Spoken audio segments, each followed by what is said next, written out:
Yeah, cool. Hey, hi. Solar Loon here. I'm an independent game developer. I'm the creator of Master Plan. I'm the creator of Tetra 3D. I'm the creator of, well, I guess you could say I'm the creator of Sunvox Go. Not the creator of Sunvox, but the creator of Sunvox Go, which is bindings, Go bindings for Sunvox, the popular tracker. Well, at least I think it's popular cross-platform tracker, music tracker application. It's unfortunate that that the word tracker doesn't mean like only music tracker. There's a lot of other trackers in the world, right? So it's unfortunate that like when you say tracker, people generally don't know what you're talking about. I don't know if it should be called like a chip tracker or a sample tracker or a fast tracker. Maybe we should have kept with impulse tracker or scream tracker or something. But in any case, yeah. So I'm that guy. I do stuff. Muted Motion says, "Hi there, Solar Loon. How's your day going?" It's going pretty good. It's going actually really well. Kind of busy, but good. It's going well. So today I'm not sure what we're going to be doing exactly. I'm going to be I don't know. I've been working on different things, and it's going well overall. Yeah. So we'll be just doing stuff, working on stuff, I guess. So let me get some music going.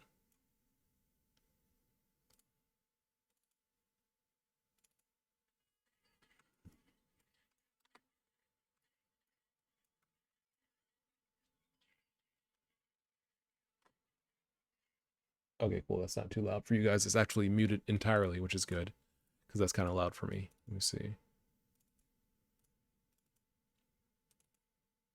We'll go with this one. All right. This should be probably around there. There we go. Okay, so things I've been working on. So Sunvox Go. So the thing about Sunvox Go, I'm not sure what exactly is going on. I think it has to do with threading. I think when you play back a song in Sunvox Go using Sunvox's DLL, its library or SO file or whatever.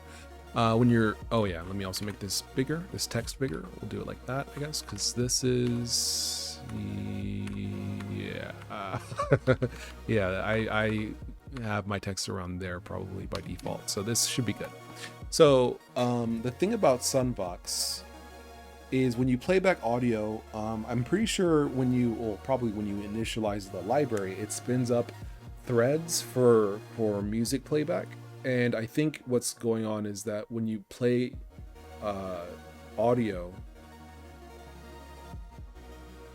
it has to sync the threads. So that's why sometimes, like, if I go with the old method of playing back audio, it's like the time is bad, the frame time is bad.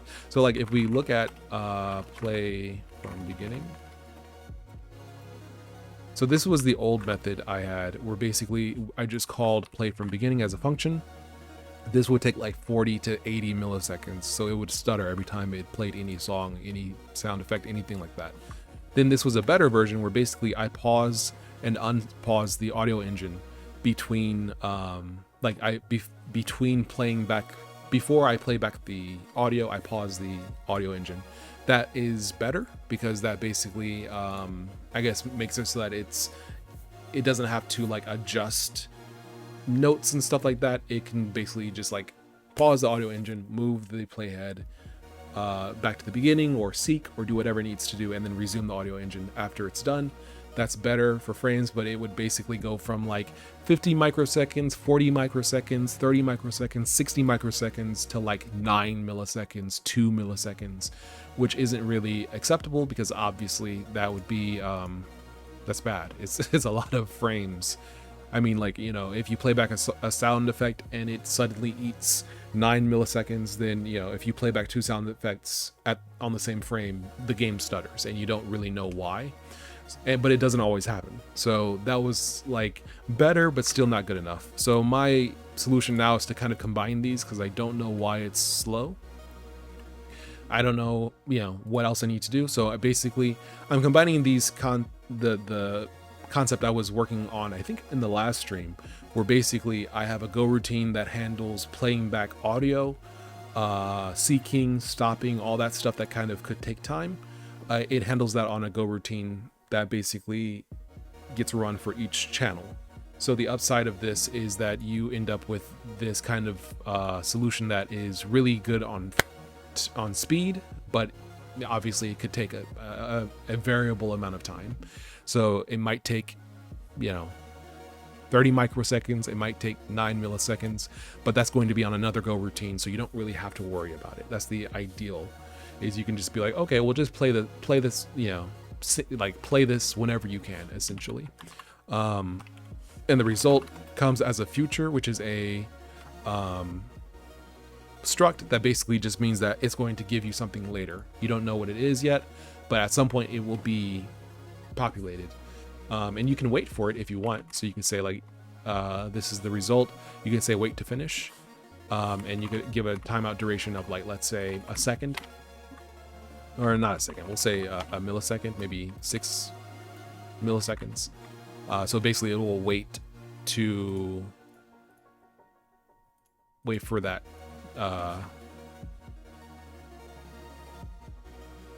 to take effect. So we'll do something like this. Now that I think about it, let me see.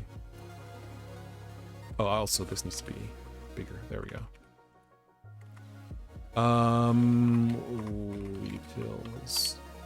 Mutant Motion says, good to hear. I think this is actually the first time I've chatted. My brilliant kid sent me your way a few days ago. Volume sounds good here. Oh, fantastic. Excellent to hear that the volume's good. And I didn't know I was big in that demographic of kids. Fantastic. That's good news, everyone. Yeah, but yeah, thanks for chatting. Thanks for saying hello. Yeah, appreciate it. So yeah, I don't know if I need the timeout actually. This could probably be like, whoops.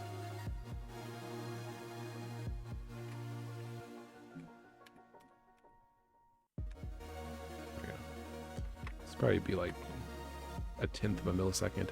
No idea if this will give me the necessary timer granularity. On Linux it should, but on Windows it may not, I think. But that might have been fixed between, I don't know, a few months ago, or a few years ago rather, and now. I remember that the timer granularity on Windows for Go was like very chunky, where you would like sleep for time.millisecond and it would actually sleep for like 10 milliseconds or something.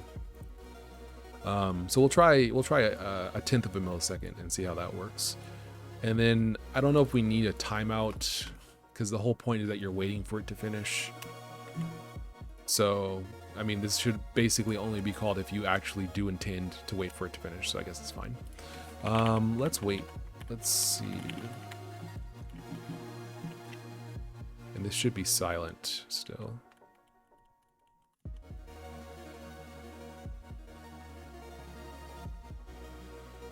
Okay, so it's waiting and it's giving us some good results. I think maybe I'm just gonna take out that time.sleep real quick and see how that changes things. Okay, so there's some smaller values, but this is a lot larger values than I feel like it should be.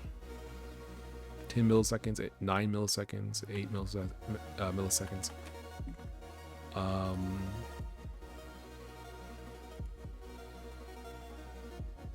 Result. Finished.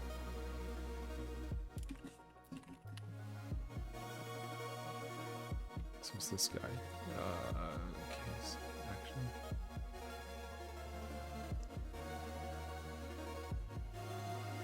What I probably want to do is maybe do this instead.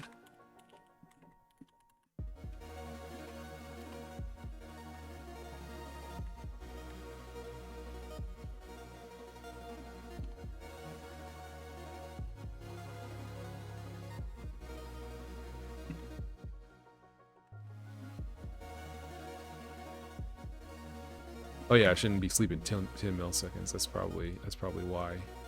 It probably sleeps and then yeah. That's why. Okay. So action. So we can say function range over that.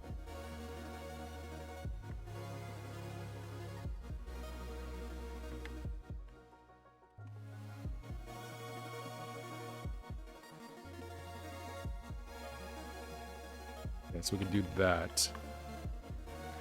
Okay, so we pull the action from the actions queue or channel.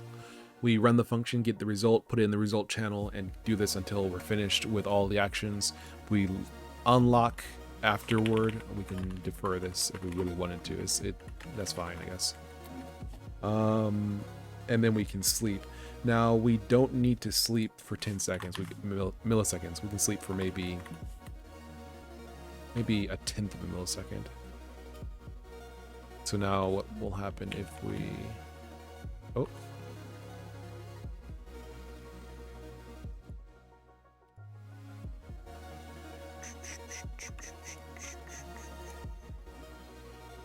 Maybe we need to unlock it afterward explicitly. Oh yeah, we need to unlock it explicitly. All right, so this is a lot better. This is about what it was previously. So, see, sometimes it's 6 milliseconds, sometimes it's 1 millisecond, and then usually it's less. So that's not a big deal if it's on another Go routine. Shouldn't be a big deal if it's on another Go routine. We probably could do with one Go routine for the entire engine, so that we can basically... Well, I guess this is better because this makes use of multi-threaded CPUs better, but I mean, really, we probably could just have one Go routine, and I think I would prefer that, because if you have one Go routine, it probably would do better with scheduling. It also would probably use less CPU time, because most channels are not going to be used at the same time. Like, let's say you open 6 channels, 4 of them are sound effect channels, 2 of them are music channels. The 2 music channels are mixed, so you could go from one song playing to another one, so you fade one out, fade one in. So those are 2 music channels, and then you have 4 sound effect channels for playing different sounds like footsteps and stuff. You probably aren't going to be using all of those channels at the same time, so it is kind of a waste. 3 of those channels are probably going to be idling maybe 90% of the time, so maybe 60% of the time. So it probably would be better if we had a single Go routine that basically handled it. But the downside of that is that we can only like run one action at a time, right? Like if there's an action that takes 9 milliseconds, we don't want to delay playback of other sound effects because this one is taking 9 milliseconds to execute. And so this is kind of why I went through this, Go routine rigmarole, is because I didn't want to have to wait for actions to complete, wait for sound effects to play. So this is, I guess, fine. Maybe we could make some kind of like a wake up system where basically once we get an action, we wake up and then we sleep much more rarely. But after some time passes, we go back to sleep if there's no sound playing. So we can sleep, let's say we sleep like 100 milliseconds. That's fine. Let's say we sleep 100 milliseconds for a sleeping channel, and then we sleep only like 0.1 milliseconds for a awoken channel and awakened channel. That way we can kind of make sure that the Go routines are active when we're playing audio out. But if we have 4 channels open and we're not playing audio through them, we don't have 4 channels. Well, I guess time.sleep kind of does work for that. We could probably, well, because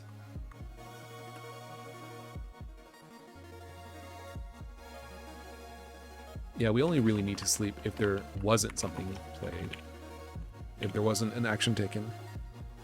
And then we probably could sleep. Yeah, we could make some kind of waking and sleeping system, but that's probably not necessary, not strictly necessary. Let's take a look here, see what's going on. So this is more accurate to what I was talking about. Sometimes it's like 1.7 milliseconds, sometimes it's 58 microseconds. And it just, you don't really know what you're going to get. Sometimes it's 10 milliseconds, sometimes it's 3. That's, I think, to do with the threading system. So rather than fixing it, because I don't know that I can fix it, I'm just going to leave it the way it is and just be like, okay, sometimes it's going to be 10 milliseconds. That's not a huge deal. As the threads like sync up, it might be 10 milliseconds. That's not a huge problem, I think.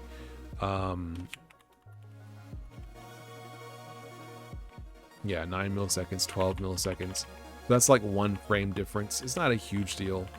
Yeah, it's not a problem. It's not really a problem, I think. So what we're gonna do, and just to kind of show this, I'm gonna take a look at system monitor here. We will go to this is small adventure game. You can see the CPU is 80%. Yeah, I believe that's because we're basically and we're also waiting to finish. We don't actually have to wait to finish when we play a sound effect, so that's part of it. Well, that's not part of it because we weren't playing a sound effect. But see, when we don't wait for to finish, we're talking about nanoseconds.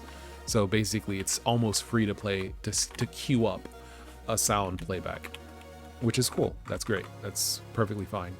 But we see how the CPU is so high. That's because we're not idling on that one thread. This guy. If we enable time.sleep, uncomment that out. Now we should be a much more reasonable, 4%, 3% of the CPU. And that's not 80% of the CPU entirely. That was 80% of one. Well, it was the difference between 80% or whatever it was and this percentage here, 3.8, 4.0 or so. That all of that is just on one core or one thread. I think I have a 12 thread CPU here. Let me see. Is it a 6? It's a Ryzen 5 1600 X12. So it's a 12. Is it a 12 thread? Is that what they call it? 12 core? I think it's a 6 core CPU.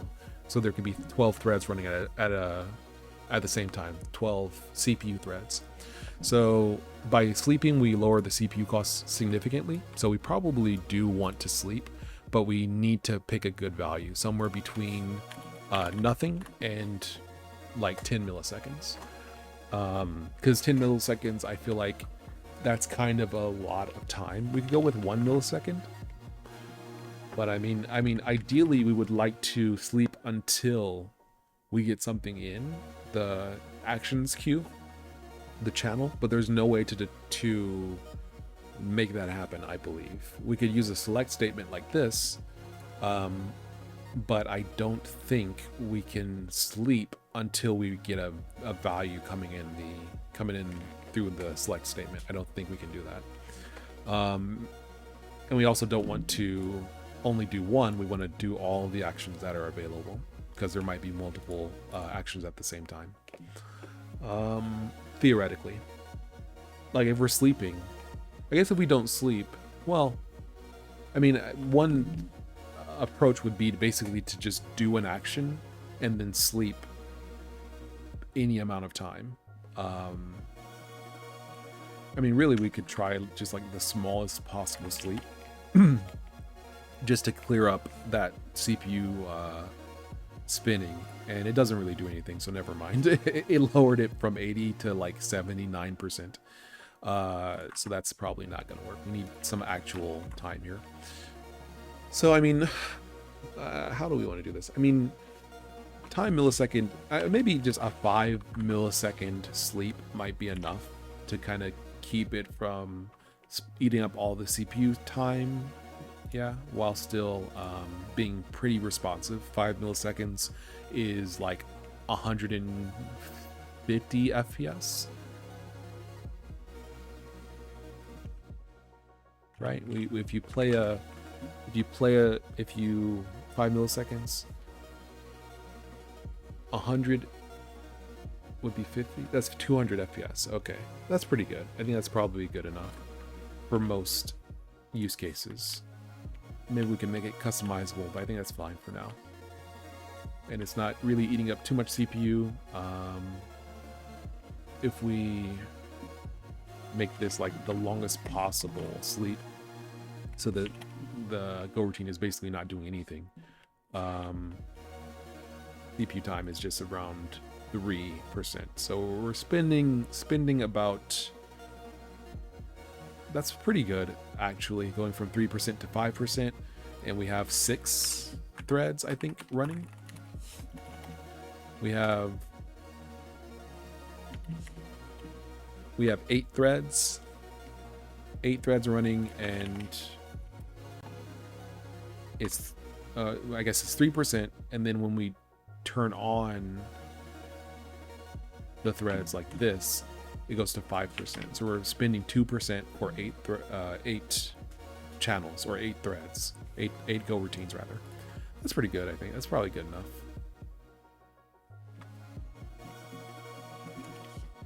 Let's take a look at this real quick one more time. Small adventure game. I guess we could actually use what's it called?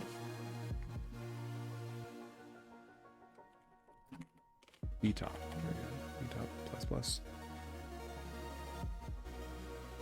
Give something a little bit more visually interesting.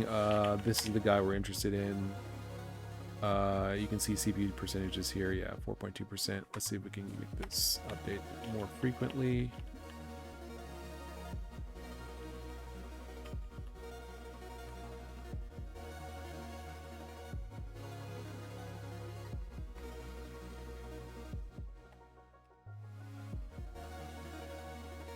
So yeah, we're looking at, let's see here. So you can see the CPU core, nothing is particularly high. Everything is about 20% or so. And I don't think it shows the threads. Threads 32, memory 3.4%, command RC MD. CPU, you can see it's eating up 50% of probably one thread. Yeah, because it's 3.4% in total here. CPU lazy. CPU direct. So we're sitting at, yeah, okay, see, memory, user, threads.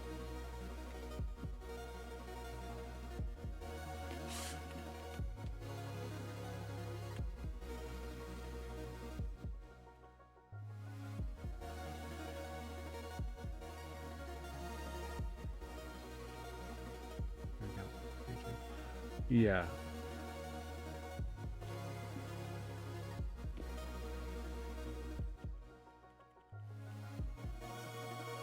Cool. But if we go ahead and don't sleep, you can see it's a lot hotter now, running a lot hotter. 80%, 70%. You can see it's crushing crushing my CPU. Is using 100%. So I guess that is 100% of. Oh, this probably isn't. No, this is, yeah. This is all of the CPUs, all of the threads. Yeah, it's using up like 100%. Well, I don't know if it's using up 100% of my CPU, but it's using up quite a bit of my CPU, just idling. So we definitely want to sleep. So we're gonna do probably 5 milliseconds is fine.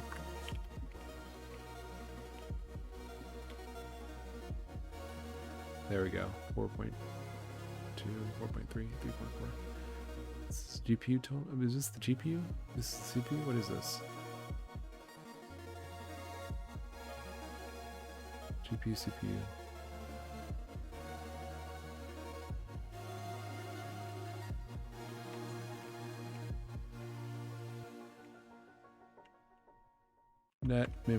CPU. Okay, so this is the CPU here.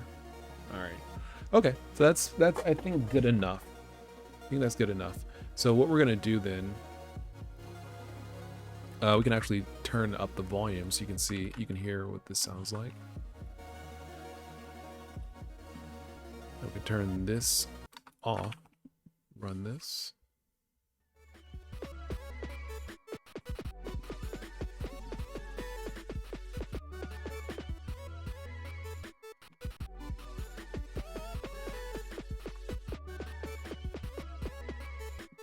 That's what you love to see, nanoseconds, let's go.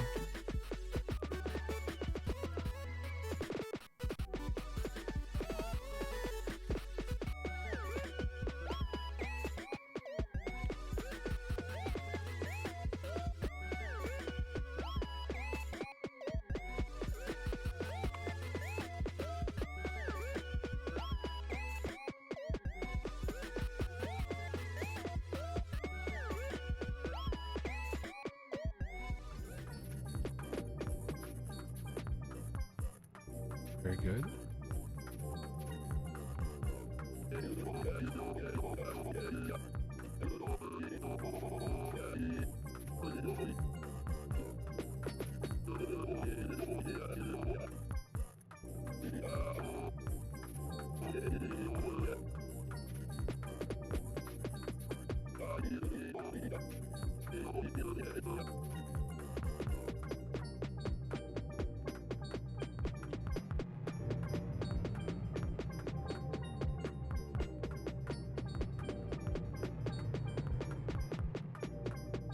You can hear the cars shifting from one ear to the other.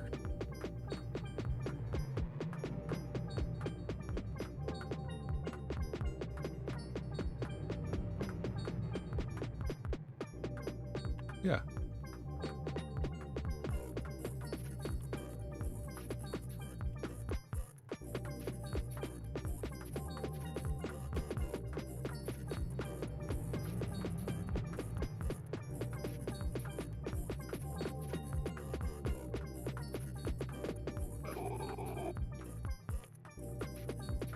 Yeah. Okay. This is starting to coalesce, man. It's starting to all come together.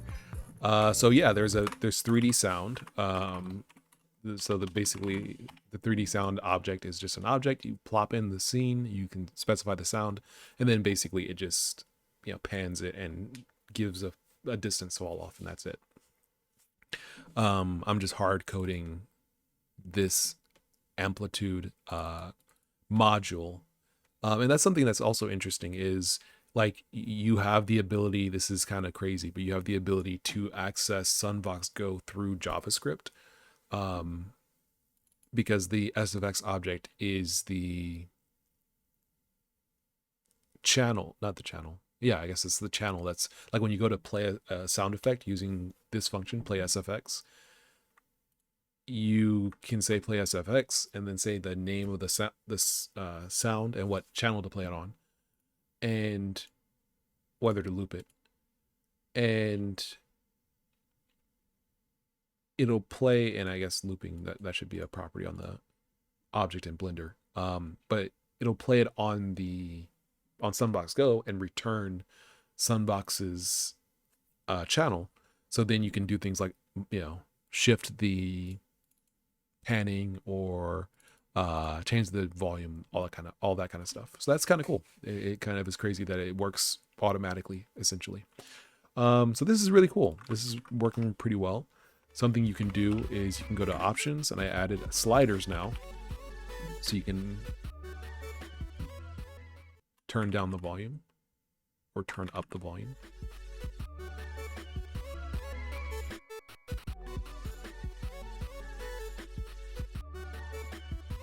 That works pretty well. So the sliders are also part of my own GUI library called GUI. It is basically a GUI library for games that do not change resolution. So it is like the dead simplest kind of like GUI library for Abby-Tingen games. Where it's like, you're making a game, it is 340 by 480, or it is 640 by 360 or whatever. And so you can basically be like, okay, the width of this thing is going to be 512 pixels. It's never going to change because the game is a fixed resolution. Um, yeah, so that's kind of the reasoning behind it is essentially just like a really simple GUI library, and it works pretty well. This is too small. It works pretty well. Uh, so you have sliders, you have buttons, you have grid stuff, you have a lot of things. Ah, gotcha. No, I'm not talking to you. I never talked to you.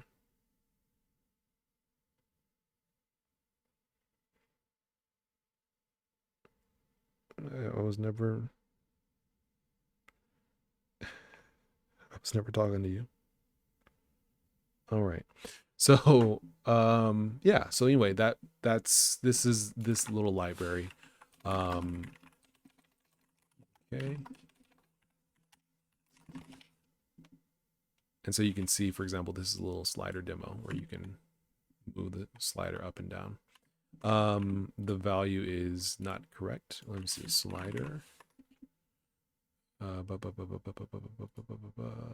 value.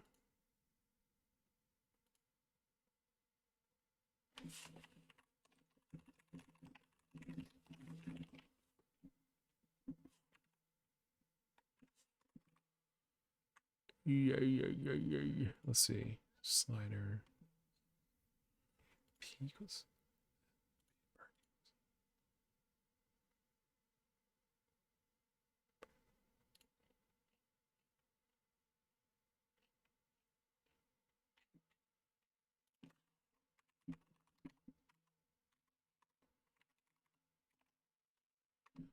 Hold on. Perk. State.perk.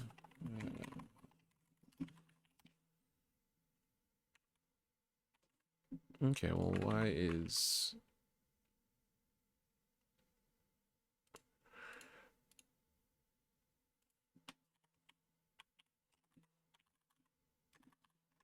Why is this not working, man?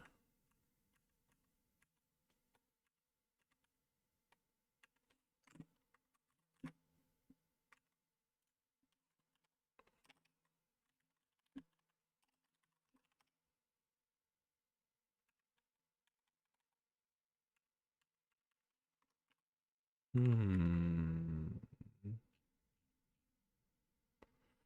See that value. Oh, yeah. We don't even use value, huh? Yeah, it should be state.perk. There we go. There we go. And it slides in between these points. So that works pretty well. Yeah, and like you can also set the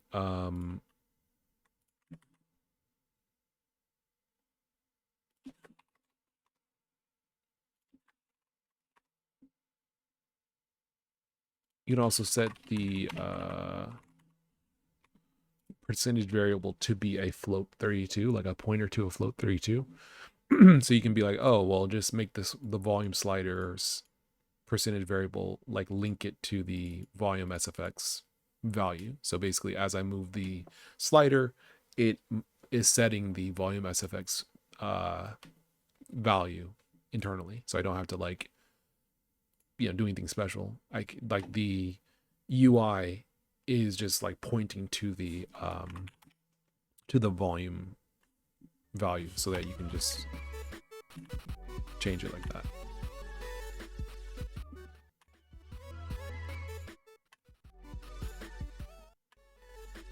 Yeah, that's cool. I'm not sure about talking.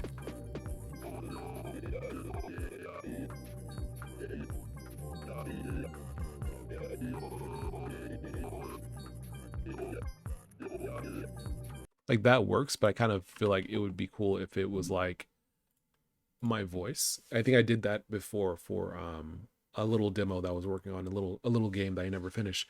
I recorded my voice and then like played back pieces of it when the characters were talking the game, and it gave a very interesting sound, and I like that. I wonder if I could do something similar, especially if I could do it like Animal Crossing, where I record different like letters and then it pieces them together to make the sound. So it's like like if it was saying ice, it would be ice, ice. It would, ice.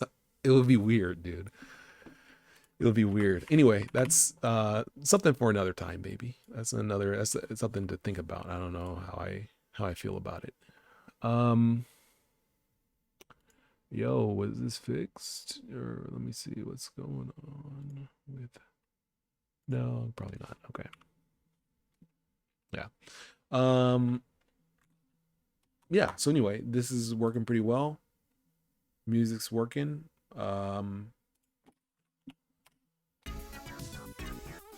Yeah. Oh yeah. Something else I added was the ability to see if a pattern in Sunbox is a clone or not, which is very useful. Because if you notice, if I don't, this is a little demo where basically if you type P plus, it pitches all patterns up except for the drum patterns. It pitches them up by one semitone, so you can hear it here. But you'll notice that wasn't one semitone. That was like 3. That was another 3. That's like 12 or something.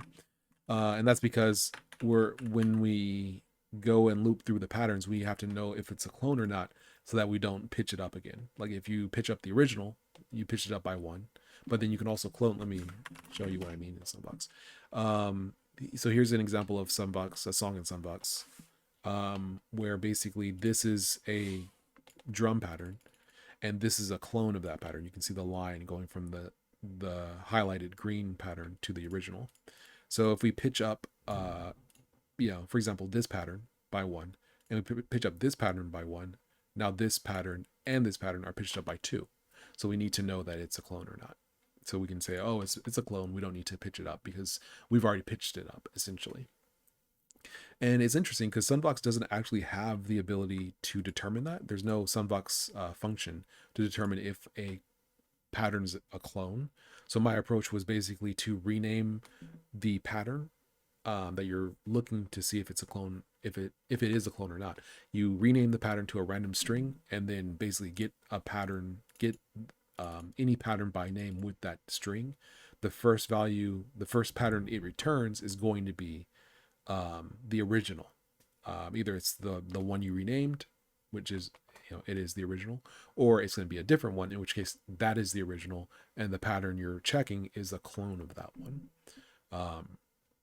So it's an interesting approach. I'm kind of happy with it. It's a little ingenious, a little cool.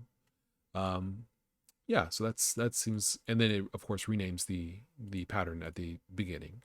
It renames it back to what it originally was. And we also cache that data so that we don't have to get it all the time, because a pattern can only basically be a clone, more or less. You can detach it like that in Sunbox, but I don't think you can do that programmatically. So anyway, I'm happy with this. It's working. It's cool. See, that was 1 semitone. 2, 3. Speed it up. Again. Speed it down.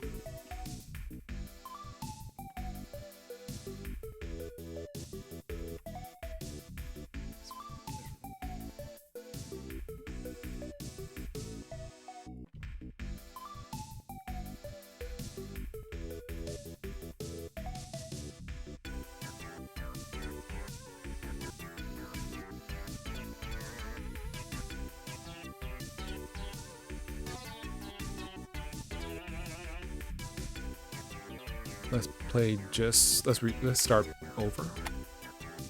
Let's play just the breakdown.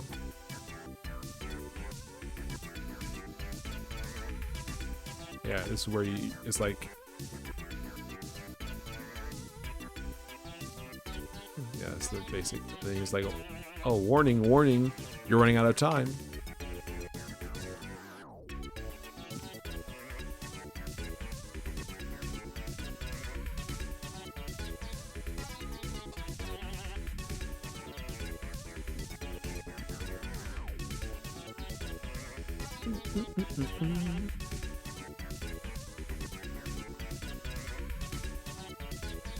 And you notice that, yeah, the custom loop system is also working. So you can specify basically like what patterns should be looped, patterns within the given range. And then everything else is moved somewhere else. And then just that stuff is played and it loops, of course. And then when you're done, you can reset it and move everything back to the original location. So very cool. I'm happy with basically all of these individual elements. It all is working together pretty well.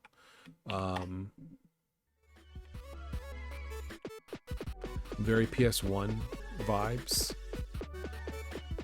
So let's actually like make the game. Let's actually work on this some more. I'm not sure what's going to be in this building, but let's put something in this building. Let's put something in here. We also probably give some AO on the building a little bit. Let's see if we can do that.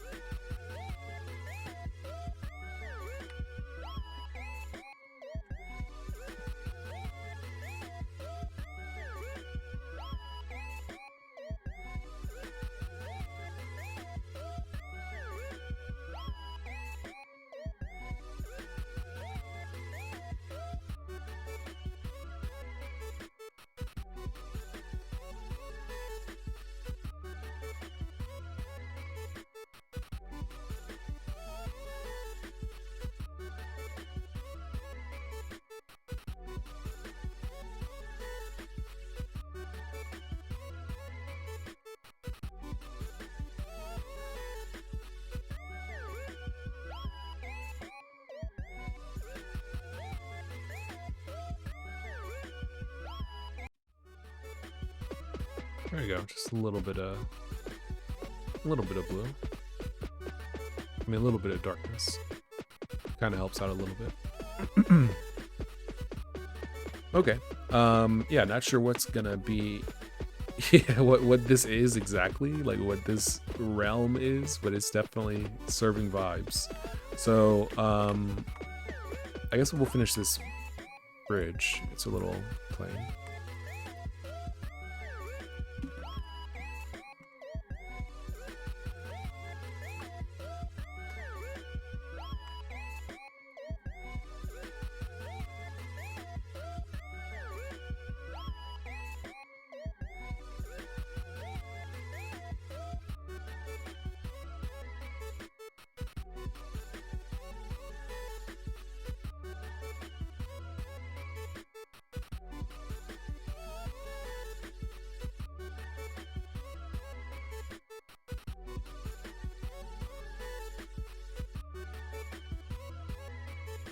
I would like to, let's see, individual origins. There we go.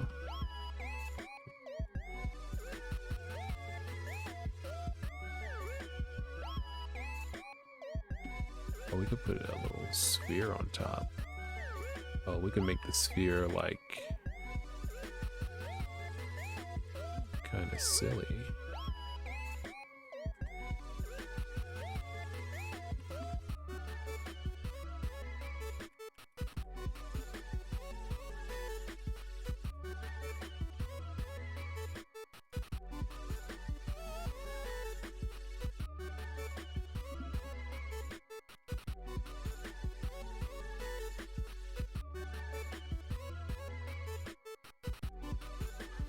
Let's see, I don't have many like circles or anything. No, I don't. Okay.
That's probably pretty good. We could do like that. There we go. Okay.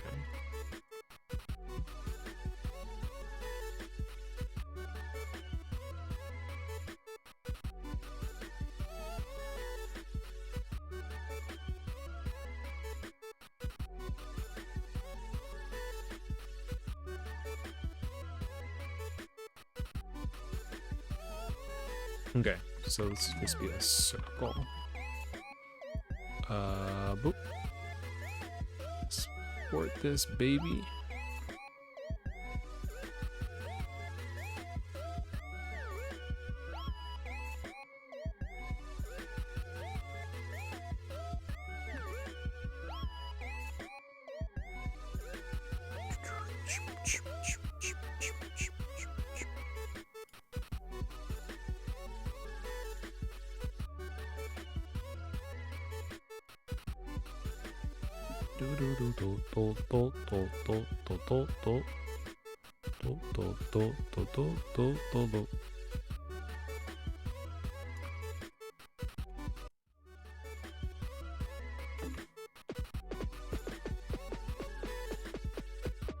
That works surprisingly well. I'm kind of shocked.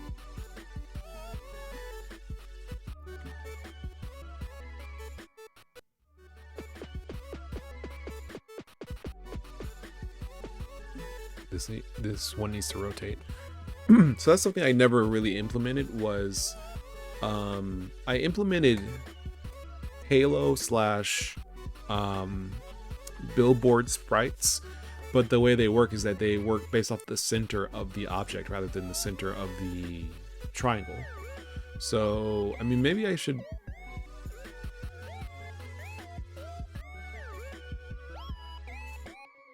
I'm just freezing because I'm thinking, like, how would I make it work for the center of the triangle? That would be the objective better solution, I think.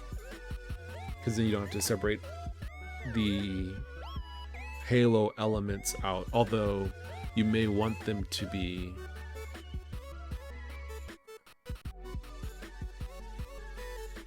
rotating from the base. Yeah, I guess this is fine the way it works. We'll just do it like this.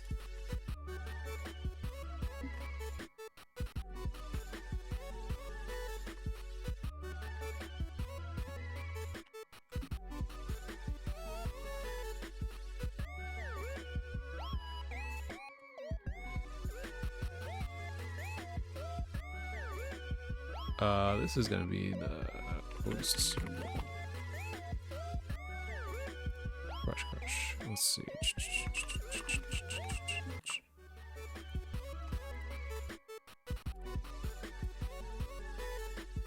Okay, we can make this billboard full.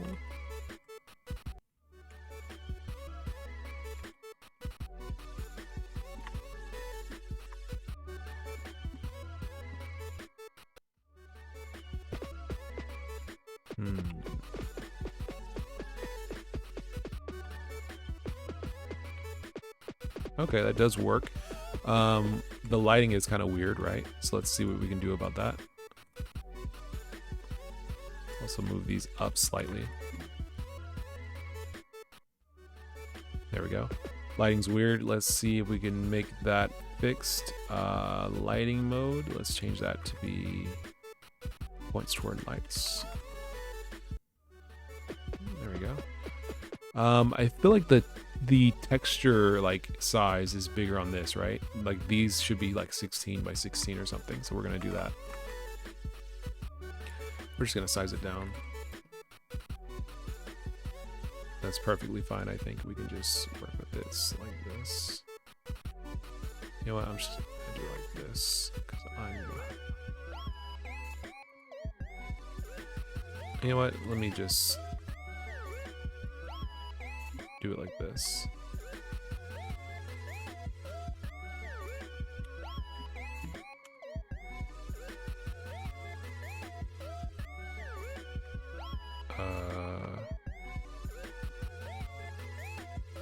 What's it doing?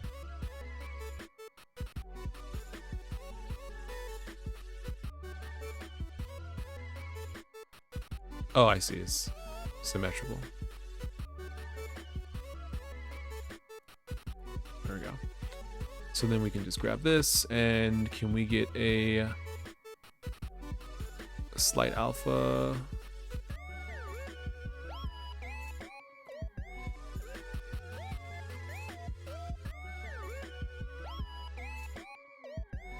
It's not bad. I think I want it to be a little more dark though.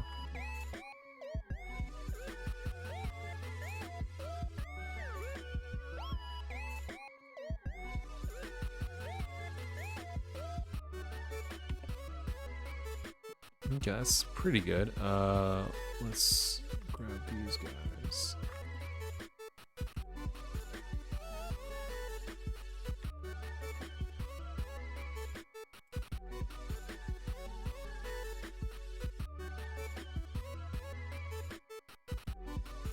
You can see it's a little like thick.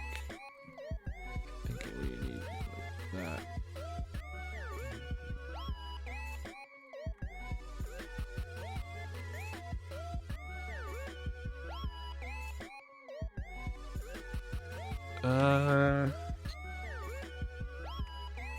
Yeah, no, I think it was probably right the way it was before.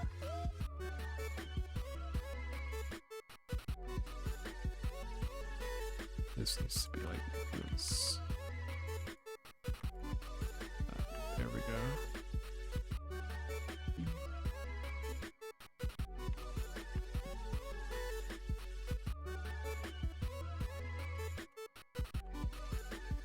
All right, cool.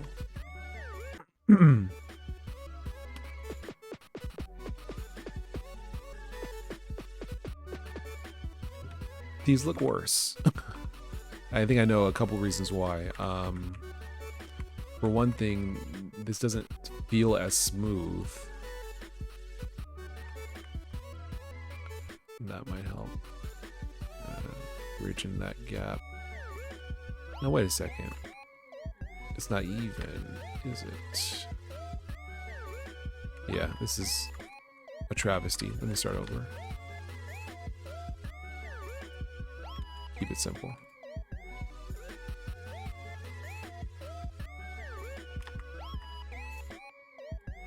Yeah, why don't I just do it?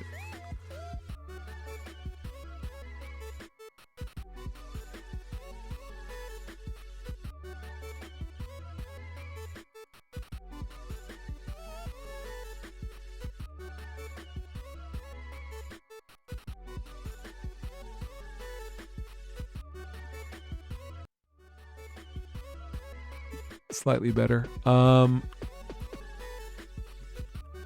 Oh, that's why. Oh, why does it look so weird?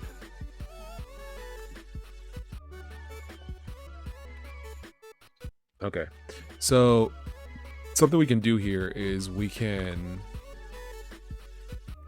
make this probably a little darker and make this like that. Oops.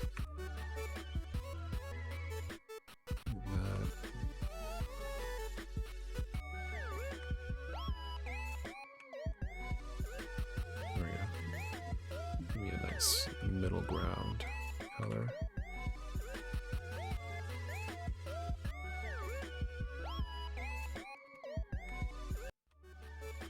There we go, that's better. Cool. So what we can do with this is I think we can change it so that it doesn't like rotate around. Like you see how it kind of rotates around the camera? Like this one's like spinning. We don't really want it to do that. So I think we can change it to be fixed vertical. Oops.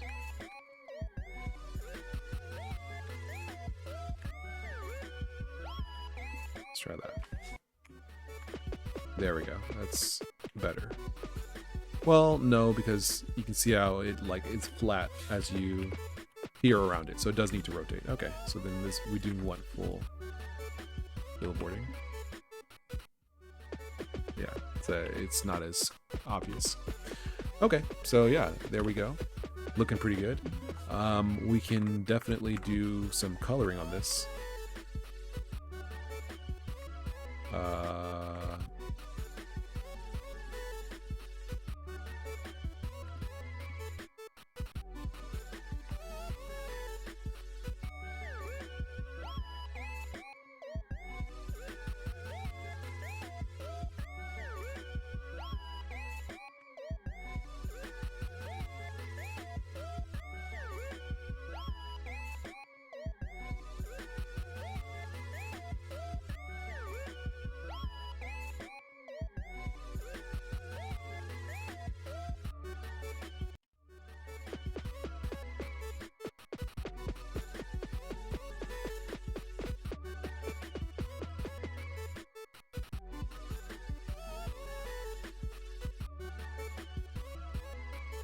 Let's see.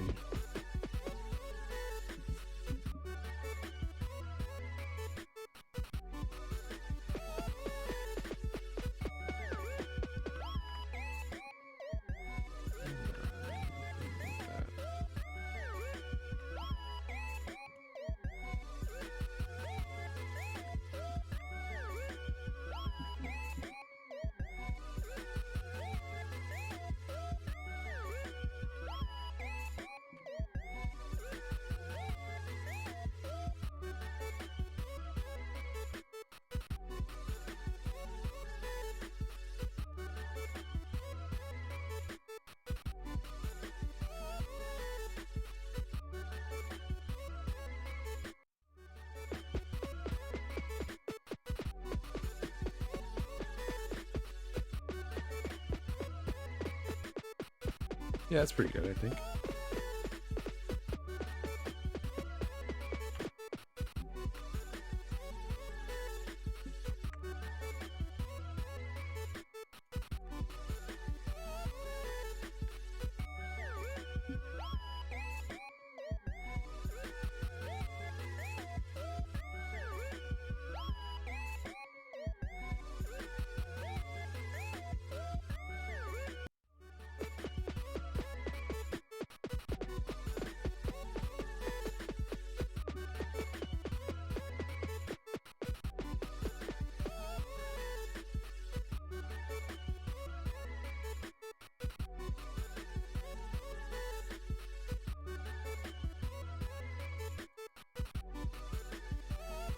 Let's see if I can get Vertex Painting to do some heavy lifting for me.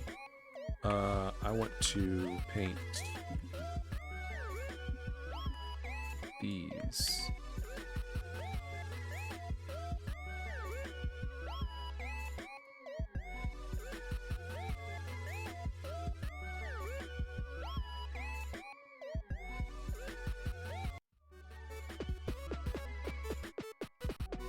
Okay. Kind of has like a light bridge vibe.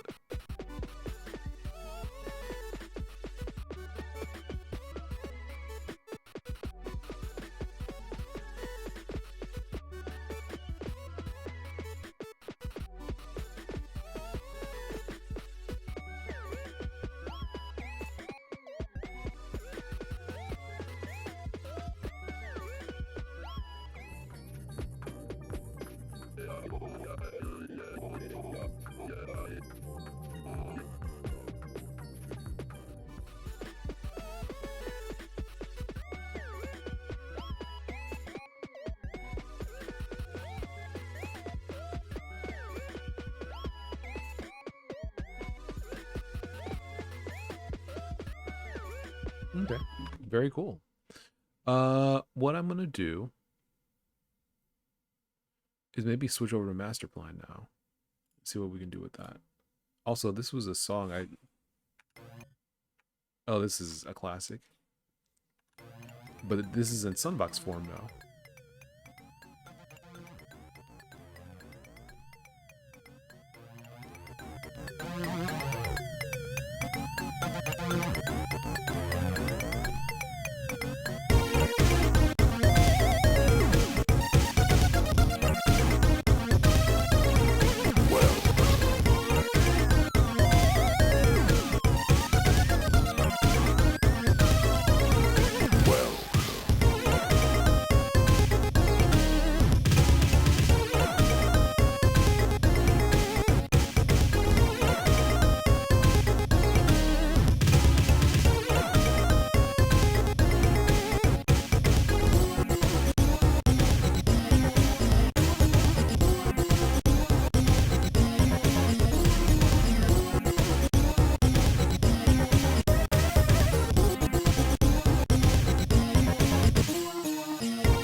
Just a classic, man. It's so good. I was cooking with Sunbox, man. I was cooking. I was cooking. I was cooking. I was cooking. I was cooking. I was cooking. I was cooking. I was cooking.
Classic. Okay. Anyway, back to our regularly scheduled master plan session.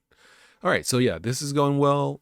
This is going well. The small adventure game, that's going well. Let's work on that's going well. So what we're gonna do, and I need to just finish this. I need to finish the game somehow. But I'm gonna keep working on it. I'm gonna keep working on it. There's just other things I gotta work on master plan. Need to get this update out at some point in the near future because it's been way too long since the last update. All right, so last time we added the ability to set clocks, and you can basically say like, oh, this is supposed to happen at 6 p.m. This is supposed to happen at 7 p.m. And you know, when the clock hits those times, the when the timer hits those times, it like engages, and so you can see like, oh, I'm supposed to be doing this. It basically allows you to kind of go kind of like Kanban, like that kind of functionality, that kind of productivity. But instead of having timers, you're basically using phases of the day. So you say from 12 p.m. to 2 p.m., I should be working on this. 2 p.m. to 3 p.m., I should be doing that. 3 p.m. to 3:30, I want to do this, or I want to, uh, you know, put some, get a take a break, whatever. And so you can basically like segment your day like that. That was the last thing we added, and I liked the idea, and I think it's a cool feature. I'm just not sure if it's implemented that well. Also, I don't believe I updated since the last time I streamed, but I think Go is still like recompiling this. So we're gonna go back to small adventure game, and we're gonna work on that a little bit more. Apparently. Apparently that's what we're doing. So let's take advantage of those 12 cores and actually do something. So we're going to while that's compiling, we're going to get started working on this other area. It's going to be, what should it be? What if it was like a library? Libraries are cool. Let's go to this, I guess. I should fill in the bar, actually, this area. I need to fill this in with other stuff. But for now, we'll just work on adding this to here. Go to the library.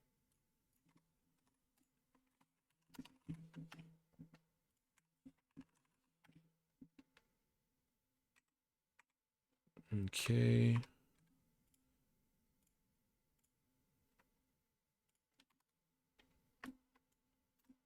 Do I have wood? I do not have wood, a wood tile. Okay, so then that's what we're going to be making then.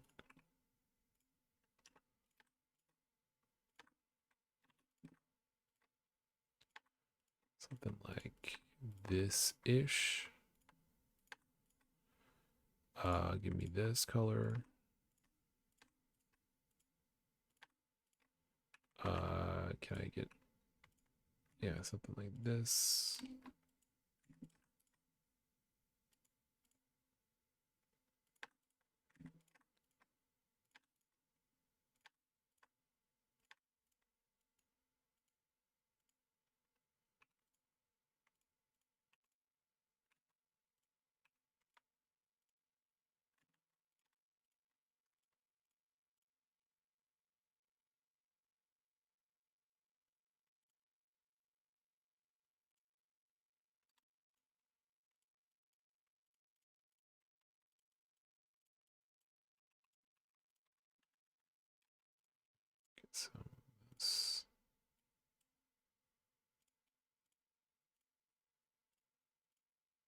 Okay, master plan is up. All right, so here's our wood texture. Here's our wood texture. I think that's probably good enough. Oh yeah, we need to add like slats like that, right? Boom. Boom. Probably up here actually would be better. Then we could go like that.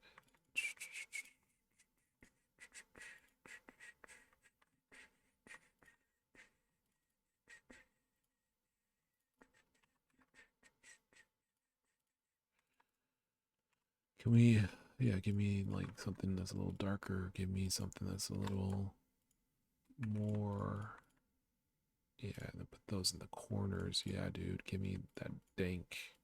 Give me that dank. Give me that dank. All right. I'm so I'm so stupid. All right, so this I think should be good enough to work with for a nice wood texture floor. Not perfect, but it's pretty good, I think. There we go. Cool. We're gonna save and go with that. We're gonna go over here to Blender. Where are you at, Blender? Here we go. We're gonna go to UV editing. We're gonna size this down to the size of a single tile. Move it down here. Reload. Oops.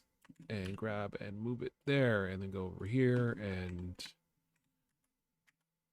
give it a vertex color.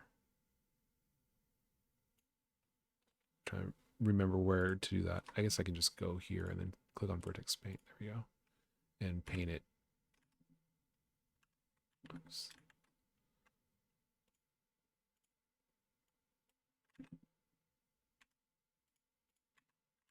There we go. There's no light. I was like, why is this so dark? Okay, give me an inside world. I guess it's fine. And then give me a light.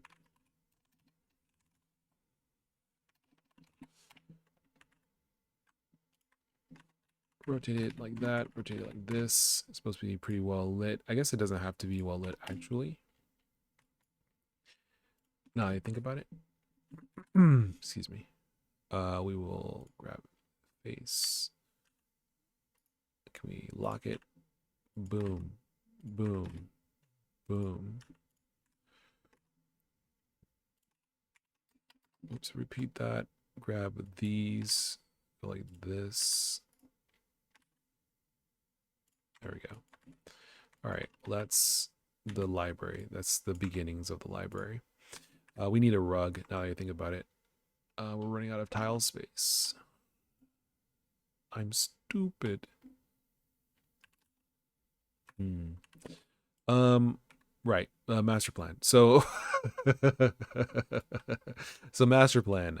This is what we added. We added last time timer. We can switch to this mode, clock mode, and then be like, oh, this is going to be like development or something, or you know, program, and then we can add a clock.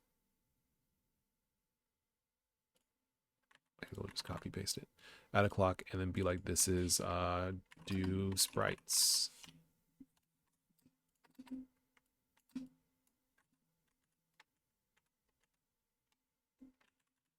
I'm like trying to press space and drag, but that's a sprite. Okay, so like you might say this is, let's say, I don't know, 19 o'clock. That's 7 o'clock, and then this might be like, I don't know, 8 o'clock, like that. So once this hits, well, we'll say it's 18:27.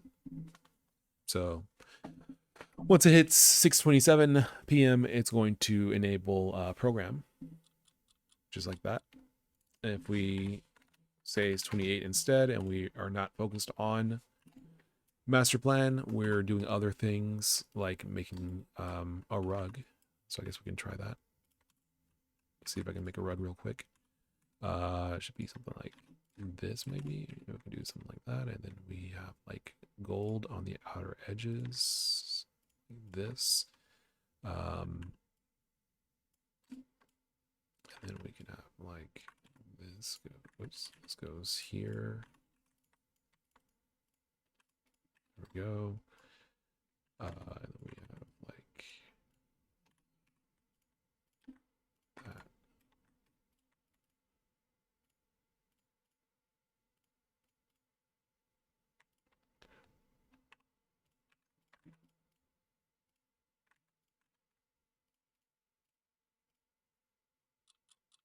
Oh, program became active. I need to. It's 6:28 p.m. I need to start programming. So that's the idea. So it's very useful. Very useful. I'm happy with it. I think it could definitely help people out. And I am happy with the feature. So what we're gonna do now, as I recall, there was something I wanted to add to master plan. It was, give me a second. I need to think. Brain, don't fail me now. Oh yeah, I wanted to make it so that you could do this. Oh, is that how it works currently? Because that's correct.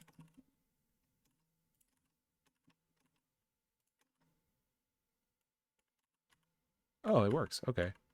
When did it work? When did I fix it? We can close this. Let's see.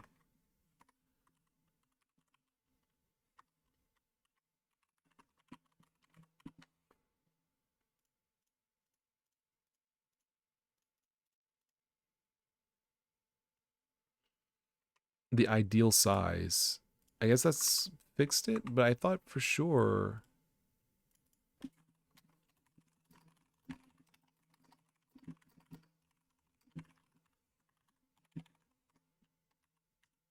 Okay, so it doesn't work for text. I see. Yeah, okay.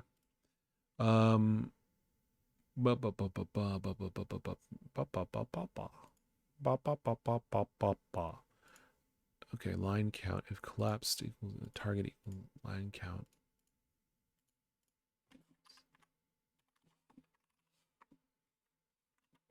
It equals line count time.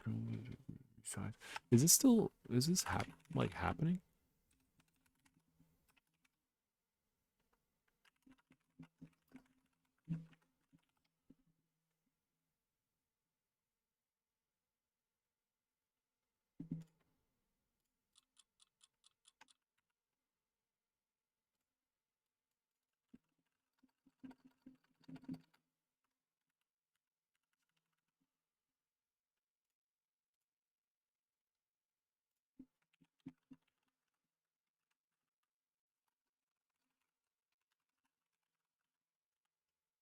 Oh, I'm like, I see. No, I don't.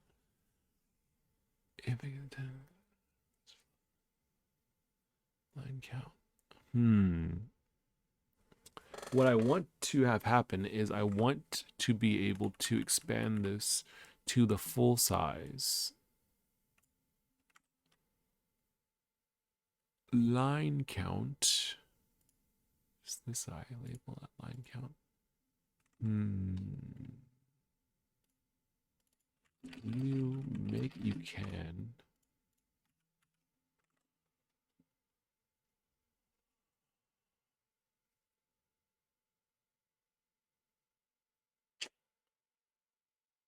Trying to think of an easy way to do this, but I think what I might end up having to do if I want this to work the way that I would like it to is I need to make an ideal size,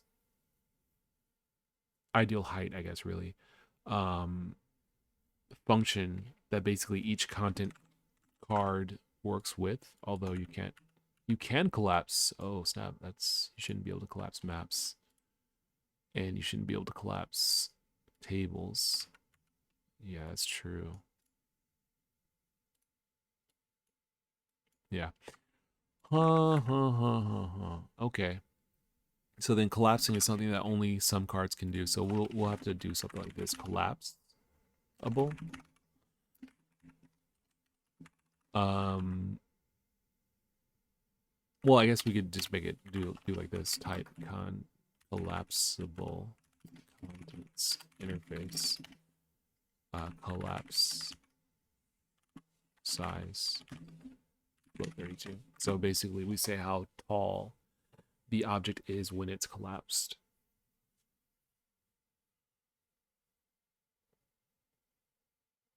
Does that make sense? Let's see. When do I use this? Oh, I see. On change.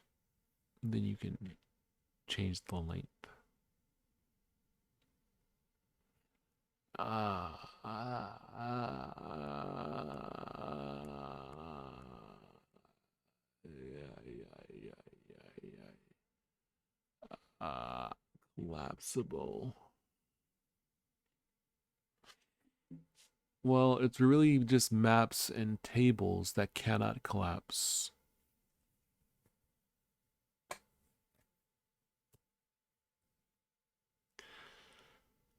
It's just maps and tables that cannot collapse. It's just maps and tables that cannot collapse. So then how do I want to approach this? Oh, let me get some music going before I forget. And let me make sure it's not too loud. Yeah, it's not. Is it too loud for me? No.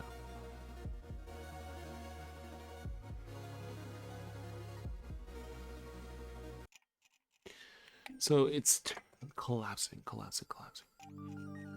So we can easily make a function that basically determines if the object cannot collapse, essentially. But it would be nice if we didn't have to do anything special for...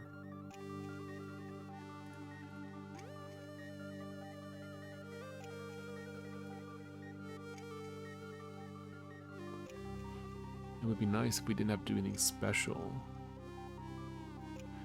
Ideal size.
It's 96, so why? That's the target.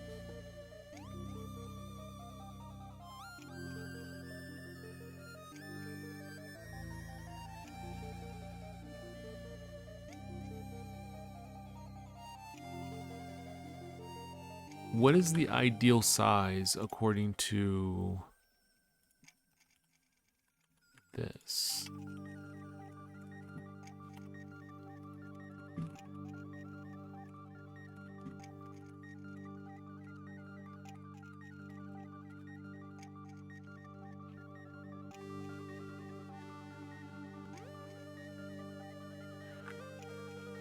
Like that, so you can see it.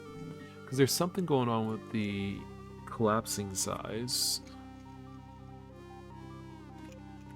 It's 32, okay. 96, 32. Why is the ideal size 32? When, like, we recreate, why does that change the container?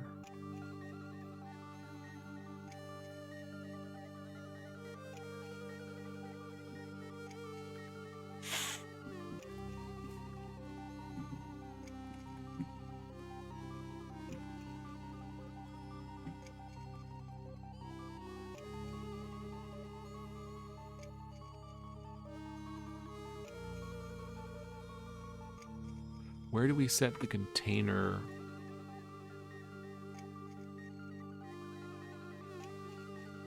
Size.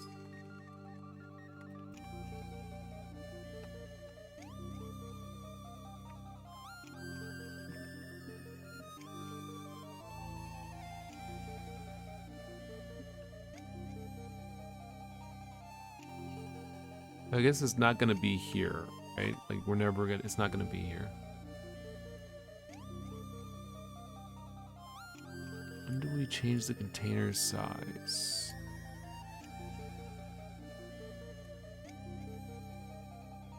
New container. Default contents is a no, it contains a container. Display rect, set rectangle.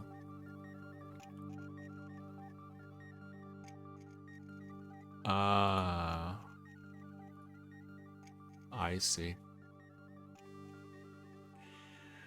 So we're setting the rectangle of the container. Thusly.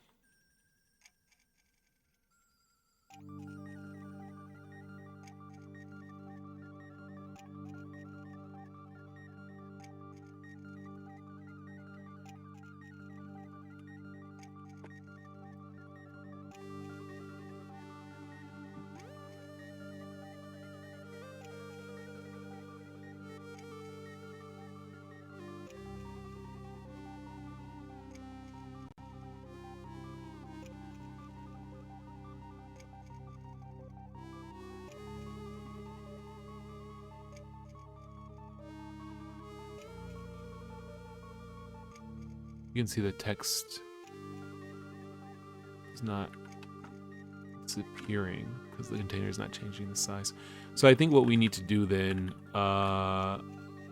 is, it might be pretty simple. We just need to make ideal size work so that it's not limited by the height of the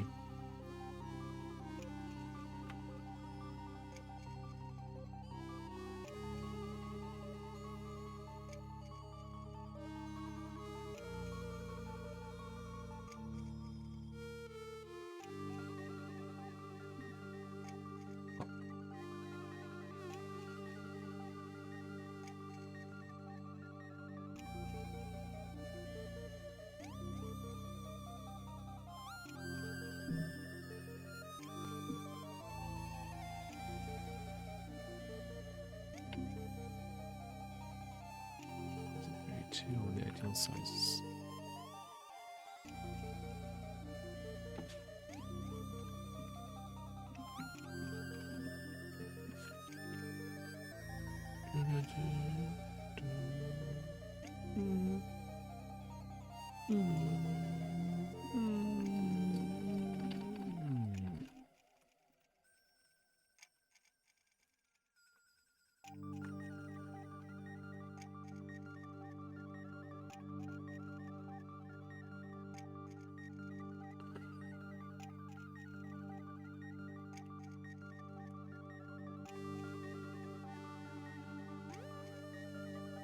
Is it this? It might be that. Let me see. I'm just gonna do this real quick.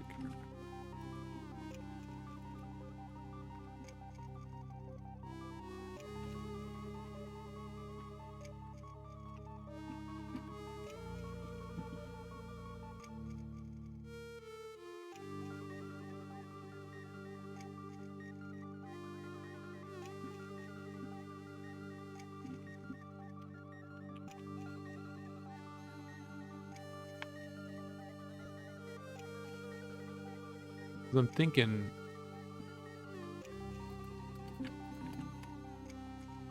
$64.32. This is the same. Whoops. This is the same. Why is the height of the text box changed? The height of the text box changes because of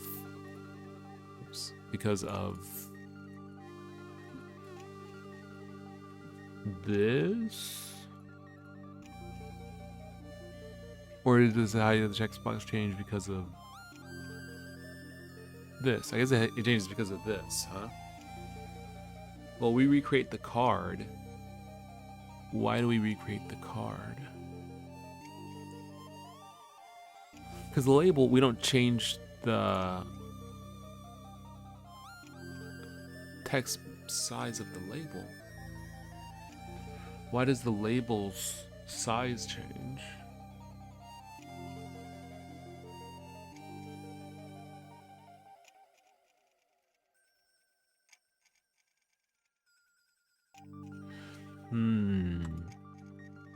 I'm on the precipice of this working.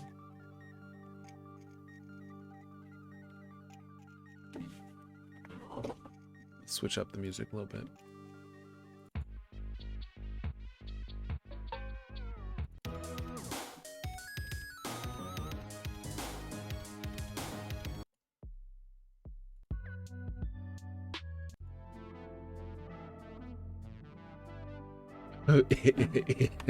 Idiot coder says famous last words. I'm on the precipice of this working. Yeah, that's not correct.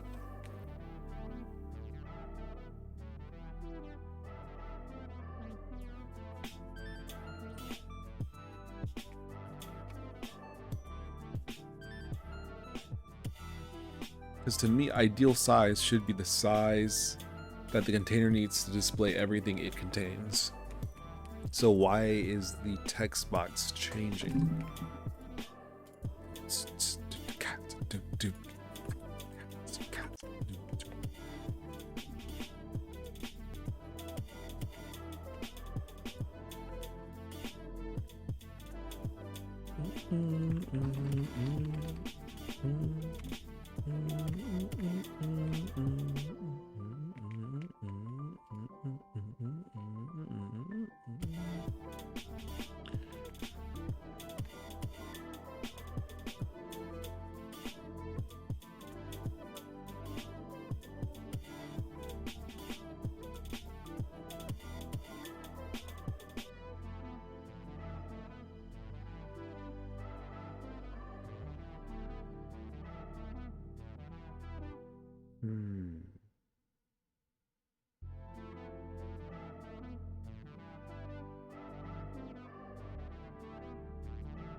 Container ideal size. Why?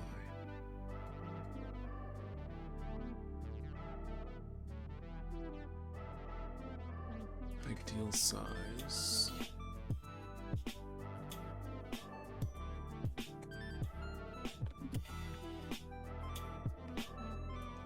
What is the ideal? Okay, so the ideal size loops to the rows. It gets, yes. So the row, the element rectangle is changing. Why does the element rectangle change?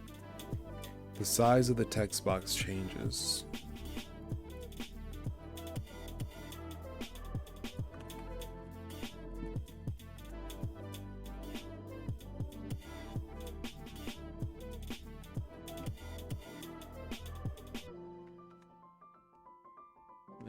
This is where this common text.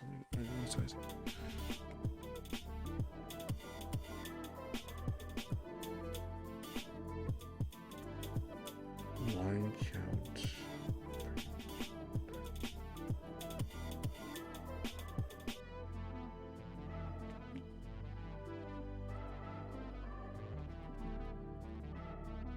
No, because this doesn't. Well, no, didn't I do something and it changed whether the how big the text was? Was this not it?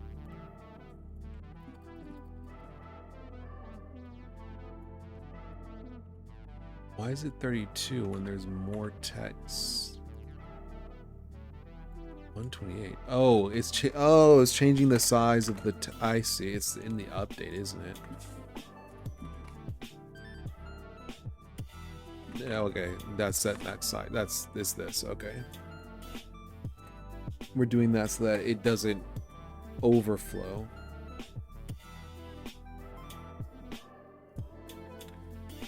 That kind of makes sense.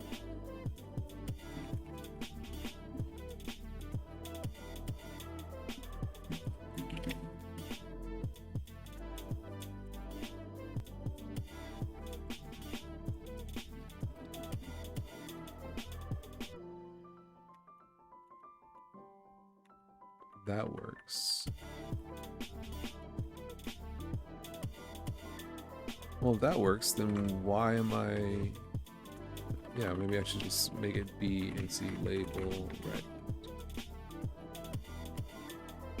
I can do that.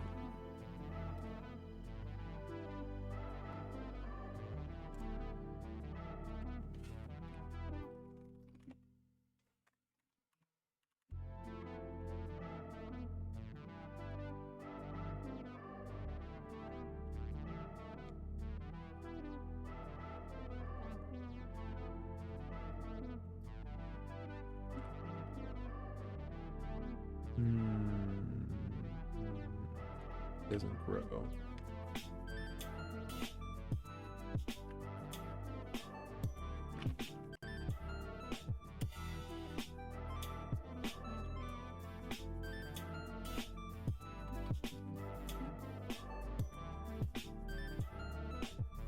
We want the width to be what it is. Oh, I see. Labeled max size Y.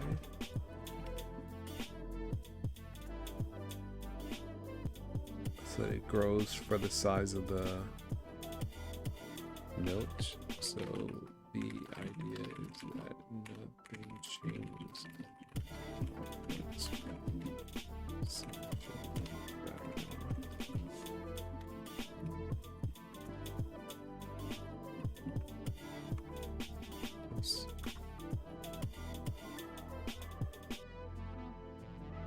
Still working with the microseconds. With the milliseconds is kind of crazy. Oh, yeah, well, it might be just drawing that text actually. Okay, that works. I want some kind of icon that indicates that it's collapsed, maybe at the bottom right or something.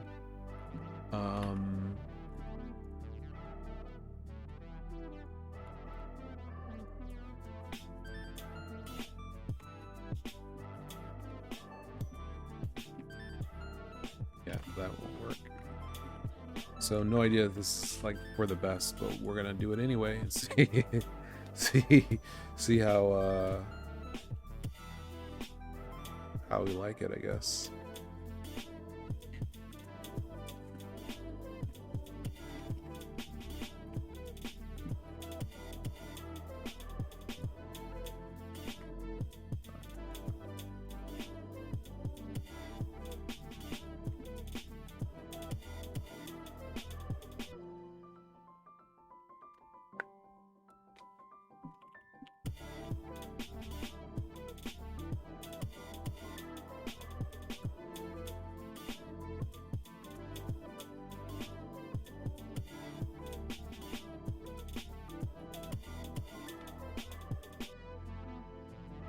I don't know what this does. I'm just gonna remove it since I'm not 100% on it. Let's see.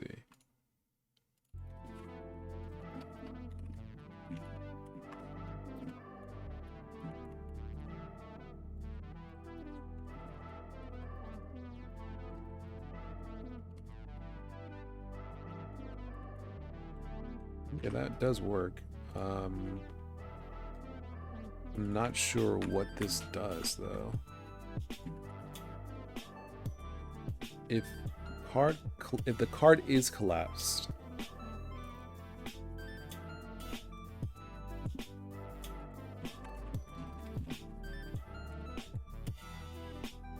oh, I see. That makes it expand. Oh, okay. Well, can't we just do like this, or we say, oh, it's flaps card dot.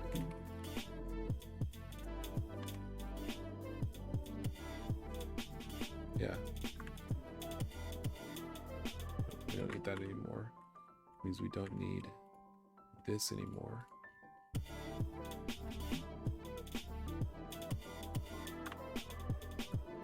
Yeah, it was uncollapse with editing.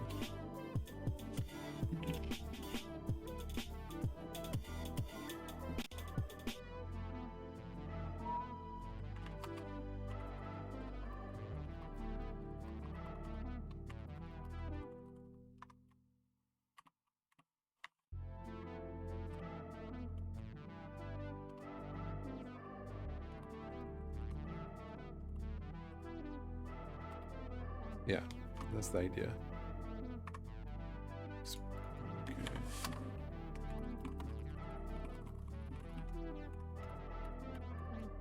Cool. Okay, that's much better.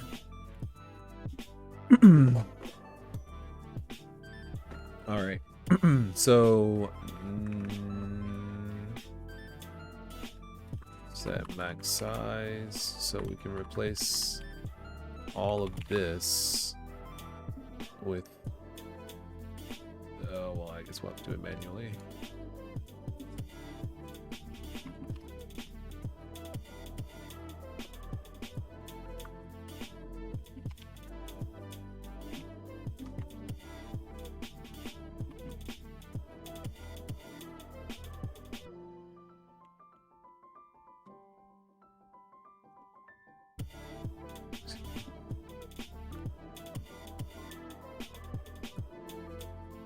No, it's just those? Okay.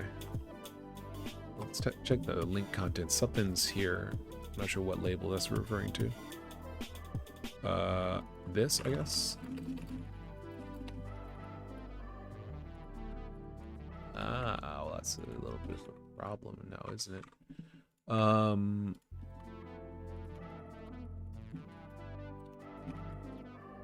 Let's try that. So we don't actually use H, huh?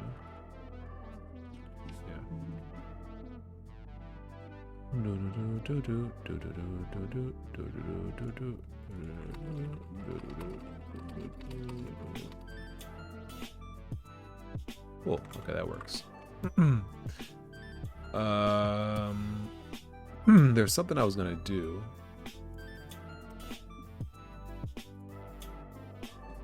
Oh yeah.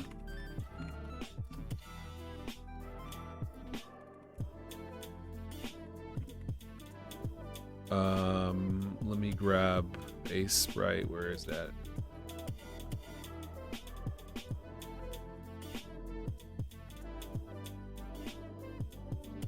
Okay, can we get a little, do we have a downward arrow, like a small downward arrow?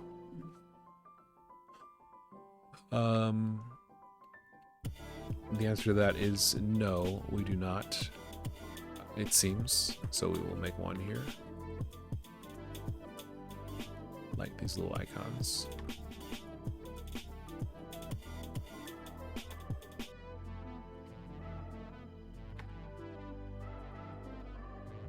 I mean, I guess I could make like this little plus be down here. Like when it's collapsed, there's a little plus at the bottom right. Or dots, like a dot dot dot.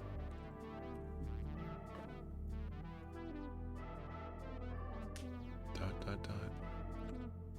I think I like dot dot dot more.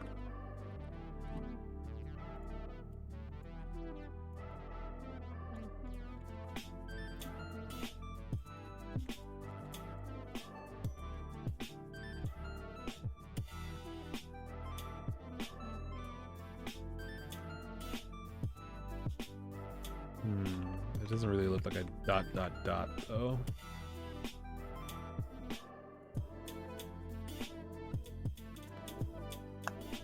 That doesn't read correctly.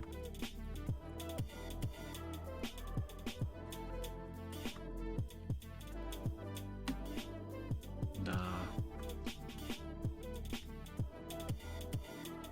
We'll just use the plus, I think. Well, no, because the plus is a thing, right? Yeah, when you're holding shift, it becomes a plus. Well, I guess it could be a plus down here. That's fine. That's fine. We can make do with that.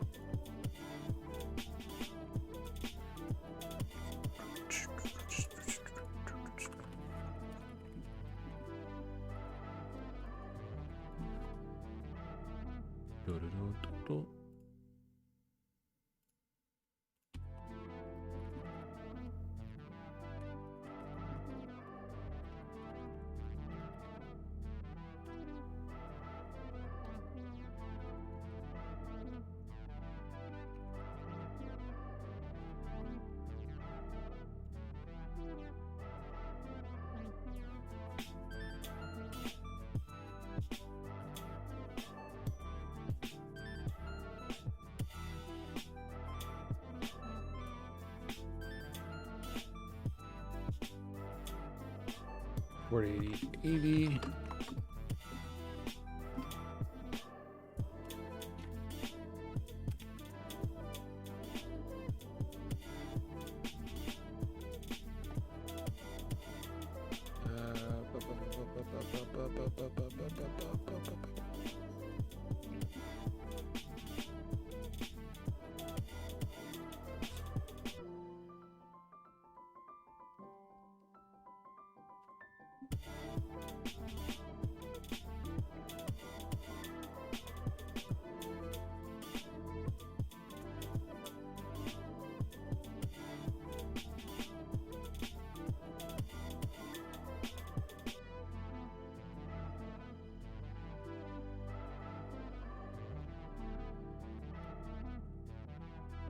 All right, let's try something like that.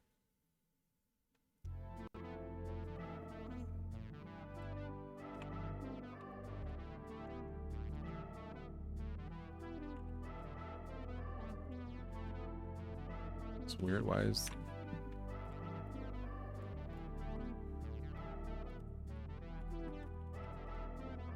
Was it always like that? No, okay. So I guess because this is a pointer? Yeah, okay. Yeah, so we're not messing with the rectangle. Do, do, do, do.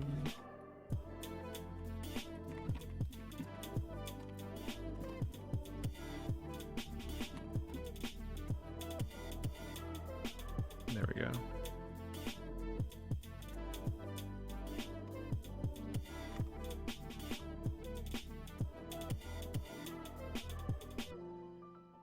Okay, minus 16, minus 12. It's probably like right around there. Let's do 8.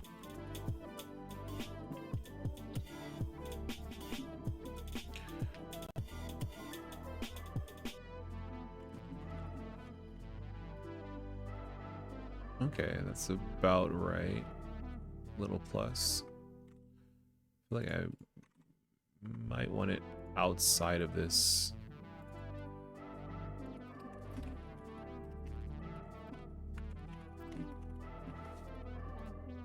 Oh, this one's darker.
Not sure how I feel about that.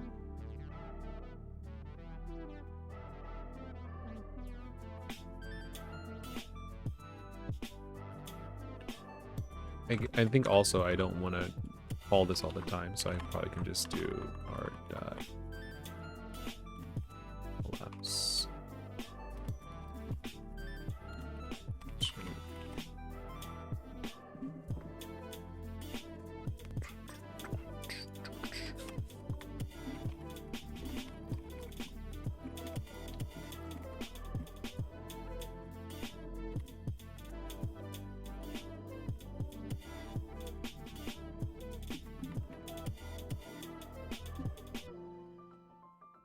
Okay. Well, this does work, and that is a lot better.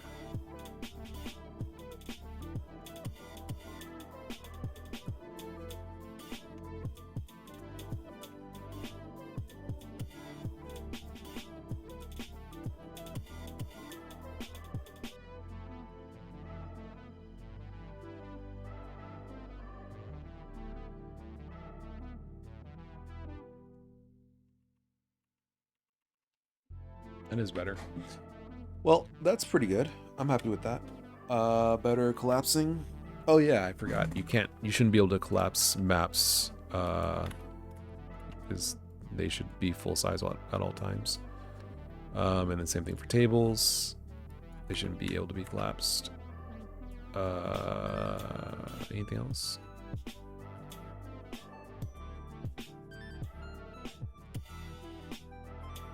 I guess web cards also shouldn't be able to be collapsed. Yeah. So what we're gonna do, we're just gonna go to contents, and then we're just gonna make collapse. Civil contents interface collapsible. And then we just need, what was the 3? It was the web card.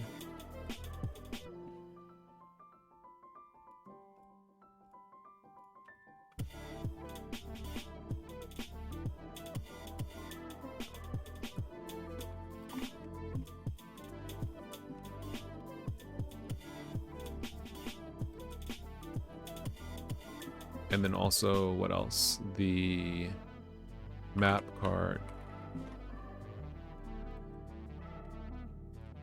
And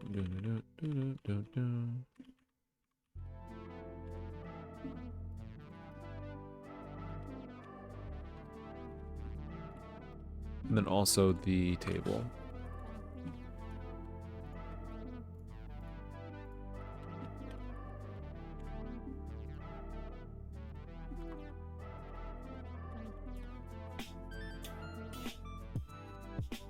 All right, then we can just go over here and we say collapse. We just say mid contents blank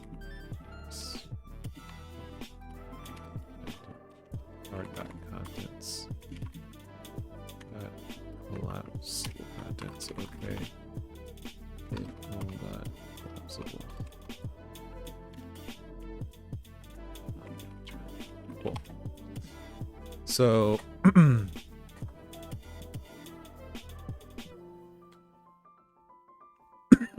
excuse me. So we can collapse this guy, but we can't collapse this guy, or this guy, or this guy.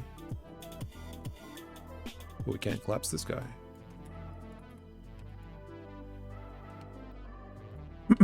Fantastic. Beautiful. All right, well, that is really a good development day, I would say. I managed to get a pretty good amount of stuff done. Yeah.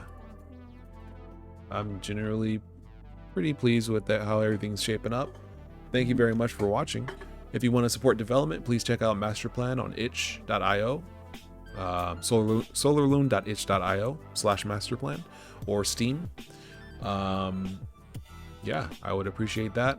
I'm gonna probably get this update out maybe in the next couple days. There's not much else I can do without delaying it more. I don't want to delay it too much. The next thing I'm probably gonna work on is the ability to bind assets into plans, because that was requested, and I think that's a cool feature. But that might take some time. Maybe. So we'll see. Because I'm wondering if I should like transform assets into bytes and store them in the JSON, or if I should change it so that a plan is basically a zip file and you have in there the plan, JSON, and the assets. So it's one of those two, probably. In any case, for now, thank you very much for watching. I've been SolarLoon. I'll catch you guys on the flip side next time with some more game development, some more master plan development, probably on Wednesday. All right, well, thank you very much, and I'll catch you guys later. See ya.